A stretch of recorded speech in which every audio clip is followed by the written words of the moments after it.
Sip, sip when the snow bunny is down for the cause. Yeah, you heard me. When the snow bunny is down for the cause. So I'm going to explain to you a situation that I had years ago with two of my coworkers. And we were trying to get them, or we were trying to get one of our coworkers, me and the snow bunny. And I'm going to call her Snow Bunny just in reference to her uh, hueness or her skin tone. She was of the lighter hue complexion, and she was down for the cause, and she understood what white privilege looked like, appeared to be, and sounded like.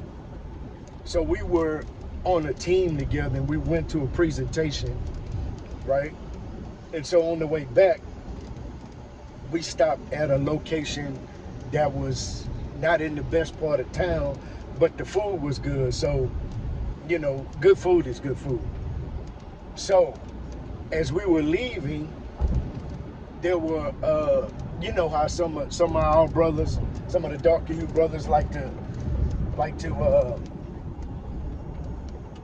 spend some time in front of the bodega, in front of the stores.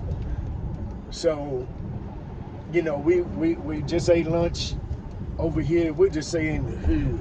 So we in the hood eating lunch. So we passed by the store, and there's some brothers at the stoplight. So we at the stoplight, but there's a store right there, and there's a bunch of young fellas hanging out in front of the store, spending time doing things. It's, right after lunch, 1:30, so they out there.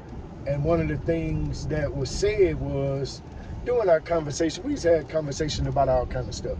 But one of the things that was said during our conversation is that, yeah, I don't understand why they just don't go get a job. Because this is my lighter hue male coworker. He was young, maybe like 27, 28, but he was a little on the privileged side, but you couldn't get him to understand that. So his statement was, I don't see why they just don't get a job.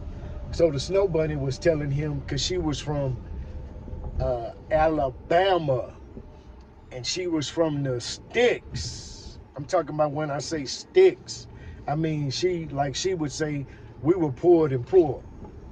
Mother was addicted to that clear sauce, that vodka, and so mom she wasn't always fiscally responsible. Understand what I'm saying? So mom would spend the money, coming to find out her story. Mom would spend the money sometime on the sauce, on that we'll say, just call it Tito's. Her mama I don't even think Tito's was around there, but her mama would, I think her mama drank like Absolute. So she understood the plight of some of the black and brown hue fellas, right? Because she was from Alabama, from in the sticks. So she understood what it meant to be poor and disenfranchised, because like she said, I didn't go to the popular school. I was over, So anyway, when my coworker said that, I don't see why they just don't get a job, and then he went on to tell us his story and say, when I was 16, 17, I was working on my tools. On your tools? Yeah, I was an electrician helper, when I was 16 and 17, mind you. And then he says he was making $20 an hour. Understand me? This is probably 15 years ago. So he said, yeah, I was making $20 an hour. And then the summertime, I spent all day, in the field working as an electrician's helper. You understand me? Electrician helper, making $20 as a 16, 17-year-old kid in the summertime. And so his mindset was, if I can do that at 16 and 17, I don't see why these jokers standing around, gathering in front of the store, the corner store, can't go just find them a job. True enough, it sounds good. It sounds good, and it sounds reasonable. Yeah, just go find you a job, right?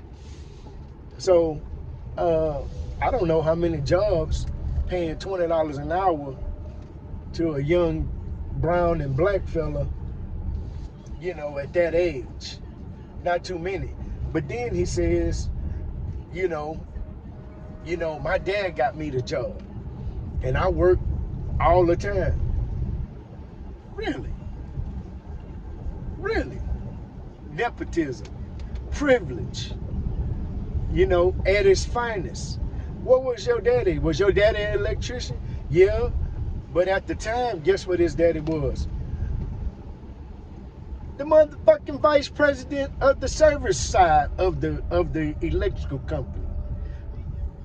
Oh, so you as a high school kid was making $20 an hour being an electrician helper with no experience, all because of the privilege that you had as a lighter hue young man. And my coworker, she was pissed off and kind of angry because some of the stuff and how he would present things, like it was just that easy. I could snap my finger and go get me a $20 an hour job, 15 years ago, as a high school kid. No, all of these kids' dads are not vice presidents of the service side of the electrical company that your dad worked for. I apologize, I'm driving now. I was taking my car, but I'm in the car, so that's why the camera is shaking. But this is uncut, unedited, a glimpse into my life. So, his thing was, and then we talking about white privilege and how it rears this ugly head, in certain cases where it's just like, oh, if I can do it, they can do it. No, fucker, you didn't do it. Your daddy did it. Your daddy afforded you that opportunity to make $20 an hour as a 16, 15, 16, 17-year-old kid. You didn't work for shit. Your daddy handed it to you and gave it to you. But now you're going to judge everybody based on your vantage point, your viewpoint, that now if I can do it, they can do it. Bullshit. But the privilege told him that these people are just lazy and shiftless. And my coworker, the lighter hue, the snow bunny, like I said, she was really, it just really bothered her because she came from the struggle. She understood. So, trying to explain to him, it's just like talking to this glass right here, or talking to this glass. It ain't gonna change. You're not gonna change his attitude. You're not gonna change his mind. You're not gonna change his perception. But you can mention certain things and talk to him, but it's almost like I can talk to him till I'm blue in the face. He's not gonna see it the way that I see it. Because why? Because he had a spoon in his mouth.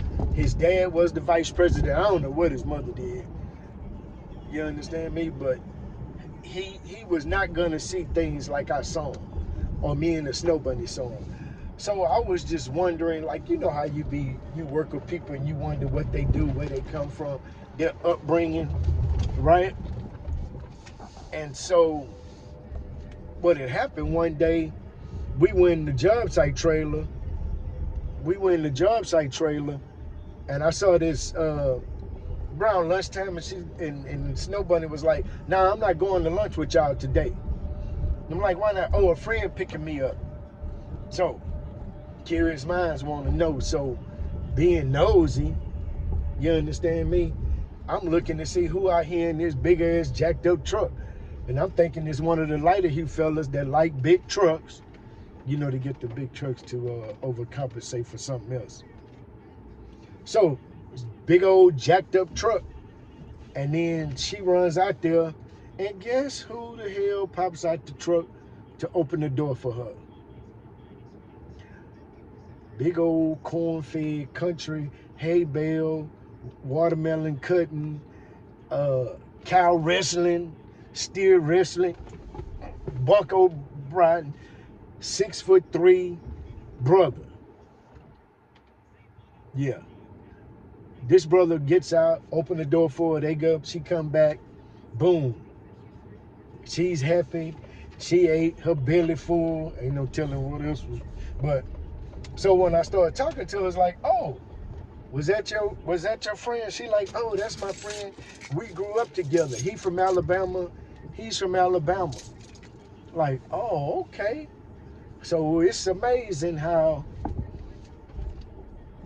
white privilege comes out, you know, and it's like talking to these people or talking to somebody who has the privilege and trying to get them to see. But thank God for the snow bunny, you know, and I understand the snow bunny agreed, and now I know why. She was a part of the struggle, but she also received some of the benefits. Sip, sip.